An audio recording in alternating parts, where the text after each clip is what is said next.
Realistic sounding dialogue is not automatically better dialogue. Moving in the direction of realism in order to fix flaws in your dialogue is not always the answer. When people complain about dialogue not sounding realistic, they almost always mean that the dialogue sounds unnatural from a narrative context. You have to walk a fine line, and yes, any natural sounding dialogue needs to be realistic on some level, but your dialogue needs to drive the story. It needs a purpose. Your characters should talk like characters, not necessarily like real people. There's a difference between realistic sounding dialogue and natural sounding dialogue. It's a subtle difference, but you should focus on writing dialogue that sounds natural, not dialogue that sounds realistic. In the context of writing a novel, natural sounding dialogue is a much better lens to look at dialogue through. Of course, you listen to dialogue, you don't really look at it. Speaking of looking and listening to things, if you want to listen and look at more videos like this, consider subscribing to my channel. The main point that I want to make here is that if your dialogue isn't working, making it more realistic might not be the answer. What readers are looking for is not necessarily realism from dialogue, but dialogue that drives the story and also sounds natural. As I mentioned, that's a subtle difference, but a very important one. Now, I've had no contact with another human being in more than 15 years, so I don't really remember what people sound like when they talk. I'm also starting to forget what people look like, too. Realistic dialogue refers to dialogue that sounds like an actual conversation that you would hear real people having in the real world. Like if you eavesdropped on some people and transcribed exactly what they said. This might sound like the perfect way to create perfect dialogue, but realistic dialogue is full of all kinds of things that you don't want in your novel. Realistic conversations are full of pauses and filler words like ums and ahs. There's a lot of fluff phrases like I think, you know, yeah, you're right, well maybe, what if. There's a lack of flow and narrative direction to most real conversations because real people are real people. They're not characters inside of a story. People also have a tendency to go off on tangents, or they'll have circular conversations. You'll have two people who will ruminate on a subject if they're trying to figure something out, and the conversation can be kind of almost repetitive while they're both thinking about what needs to happen or what decision they need to make, that sort of thing. And another really important thing about realistic dialogue is it does not account for what the reader needs to learn. Real conversations, when you have two people coming into a conversation, they're bringing a lot of information with them. There's a lot of assumed information. There's information that the participants already know and bring to the conversation. Problematic dialogue is not necessarily unrealistic. It's problematic because it feels out of place or it feels unnatural for the characters to say what they're saying. Natural sounding dialogue, what I think every writer should aspire to writing when it comes to dialogue, is dialogue that fits better within a narrative. It basically strips away some of the realistic elements that don't add anything and enhances the narrative while respecting the tone, mood, and characters of the story. After all, drama is just reality with the boring bits cut out, and realistic dialogue has a lot of boring parts to it. One thing that realistic dialogue exchanges frequently lack, that natural-sounding fictional dialogue exchanges need to have, is purpose. This purpose could either be revealing a major plot point or just establishing that two characters are best friends. Let's start with character voice. One problem that can manifest as lackluster dialogue is having poorly developed characters that lack anything resembling a distinct voice. This is not necessarily a problem with the dialogue, it's a problem with the characters, because when you make them say stuff, they're so underdeveloped that what they say isn't interesting. What characters talk about and how they talk about it should reflect who that character is.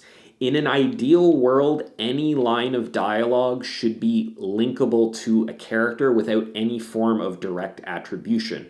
Just based on what they're talking about and how they're talking about it, the reader should be able to know what character said it.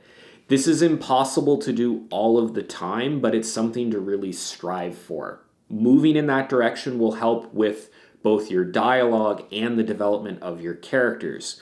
because a lot of things that go into developing a good character will affect how they speak, what they speak about. This can be things like if the character rambles on way longer than they need to, or if they're more circumspect. It can be things like their word choice. Do they use simple words or unnecessarily complex words like circumspect? Do they speak in a dialect or do they commonly misuse certain words? All of those kinds of things that relate to the development of a character will also affect that character's voice in dialogue. Somewhat related to this are character goals and motivations. A dialogue exchange is an exchange. It's not just two characters reciting information for the reader's benefit. Whenever you have a dialogue exchange, you have two different minds that are communicating. They are going to have different objectives for the conversation. They are going to be coming in with different motivations. A character might be withholding certain information. They might be trying to get the other character to agree with them about something. They might be trying to move them to their position. You have two different characters with theoretically different goals, motivations, and views on the world, and the way that your exchanges happen need to reflect that. One character might be angry, one character might be sad, one character might be really into the conversation, the other might be disinterested or distracted. One place where fictional dialogue, I think, diverges from realistic dialogue is your fictional characters probably need to be a little bit more upfront about getting their points of view across than people are in the real world, in real conversations. It's awkward to confront people about certain things, and people are sometimes hesitant to bring up their point of view or to actually say what they want in a conversation in the real world. In a fictional context, you don't have as much space. You need to be getting stuff across to the reader. So in general, I would say that fictional characters need to be a little bit more upfront about what they want, unless you're relying on something like subtext to deliver this information, but that's an entirely different conversation. Dialogue exchanges should be a storm, a melange of emotions and goals and withholding of information and manipulation. You should almost approach your dialogue exchanges like you would approach a fight scene where characters are making different moves and those moves are having effects and they're putting the other character in different situations, and there's somebody who's winning and somebody who's losing. The same way that you write a fight scene is a good way to approach how you write a dialogue exchange. Dialogue is also an important way for getting expository information across to the reader. In any fictional dialogue exchange, you have at least 3 participants. You have, at a minimum, 2 characters, and you also have the reader.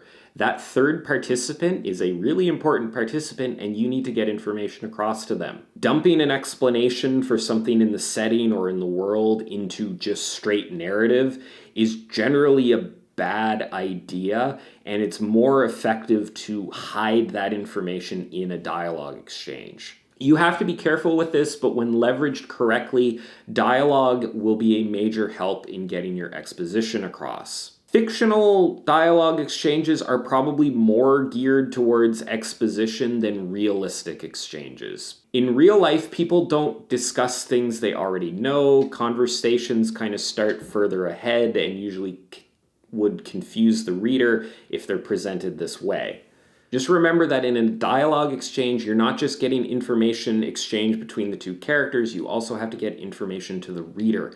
And making your dialogue exchanges completely realistic is not necessarily the best way to do that. Speaking of the best way to do things, the best way to end this video is probably to end it now because it's getting really long. Anyway, so there you have it. I hope you enjoyed this video and found the advice in it useful. I'd love to hear your thoughts on this in the comments down below. Thanks for watching, and I'll see you next time.